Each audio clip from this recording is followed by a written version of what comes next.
এই এটা কথা আপুনি যিমান সোনকালে জানিব আপোনাৰ কাৰণে সিমানেই ভাল। নম্বৰ 1, যেতিয়া আপোনাৰ পকেটত পইচা থাকিব তেতিয়া আপোনাক কোনে ভাল পায় কোনে বেয়া পায় এইটোৰ দ্বাৰা কোনো ফৰক নপৰে। নম্বৰ 2, যেতিয়া আপোনাৰ তাত প্ৰচুৰ পৰিমাণে টকা থাকে তেতিয়া সকলো আপোনাৰ মিত্ৰ হৈ যায়। এইটো সময়ত আপোনাৰ শত্ৰু বিচাৰি পোৱাটোৱেই টান।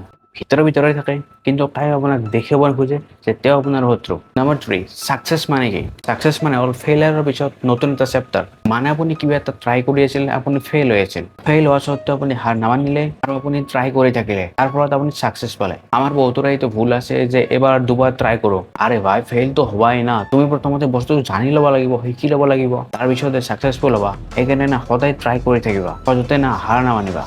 যদি তুমি শ্বেয়াৰ মাৰ্কেটত ইনভেষ্ট কৰা, তুমি ট্ৰেডিং কৰা, তেনেহ'লে তুমি এই ভাগ্যৰ ওপৰত ডিপেণ্ড নকৰিবা। আজি মোৰ ভাগ্য ভাল এইটো লগাই দিম, আজি মোৰ ভাগ্য বেয়া মই নলগাও। শ্বেয়াৰ মাৰ্কেটত না মূল্যৰ ওপৰত ভৰসা কৰিবা, কপালৰ ওপৰত নহয়। নম্বৰ 5, ইমোশ্যনত না আমি কিছুমান এনেকুৱা ডিচিজন লৈ লওঁ যিটোৰ কাৰণে আমি পিছত পস্তাব লাগে। সেইকাৰণে কোনো দিনে ইমোশ্যনত থকা সময়ত একো ডিচিজন নল'বা। হয়তো তুমি খঙত আছা সেইটো সময়ত কোনো ডিচিজন নল'বা, বা তুমি একদম ফূৰ্তিত আছা সেইটো সময়তো কোনো ডিচিজন নল'বা। একদম শান্ত হৈ সুস্থিৰভাৱে যি ডিচিজন লোৱা সেইটো ল'বা। নহ'লে কি হয় যে আমি কিছুমান ডিচিজন এনেকুৱা লৈ লওঁ যাৰ ফলত আমি পিছত না পস্তাব লাগে। নম্বৰ 6, শ্বেয়াৰ মাৰ্কেটত না ইমান টকা আছে, ইমান শক্তি আছে যি না আপোনাৰ যিমান টকাৰ ভোগ আছে সেইটো মিটাই দিব পাৰে। মানে শ্বেয়াৰ মাৰ্কেটত ইমানেই টকা আছে যি না ই আপোনাক কৰৰপতি বনাই দিব পাৰে যদি আপুনি ইয়াক ঠিক ধৰণে ব্যৱহাৰ কৰে। নম্বৰ 7, আমাৰ হাতত না সদায় দুটা ৰাস্তা থাকে, এটা পজিটিভ এটা নিগেটিভ। তুমি ইয়াৰ কোনটো ৰাস্তা ল'বা এইটো ইয়াৰ ওপৰত ডিপেণ্ড কৰে যে তুমি কেনেকুৱা ধৰণৰ ইনফৰমেশ্যন লৈ আছা বা তুমি কেনেকুৱা মানুহৰ লগত আছা, যাৰ ফলত তোমাৰ যে মাইণ্ডছেটটো আছে সেইটো গঠিত হয়। সেইকাৰণে সদায় পজিটিভ ইনফৰমেশ্যন ল'বলৈ চেষ্টা কৰিবা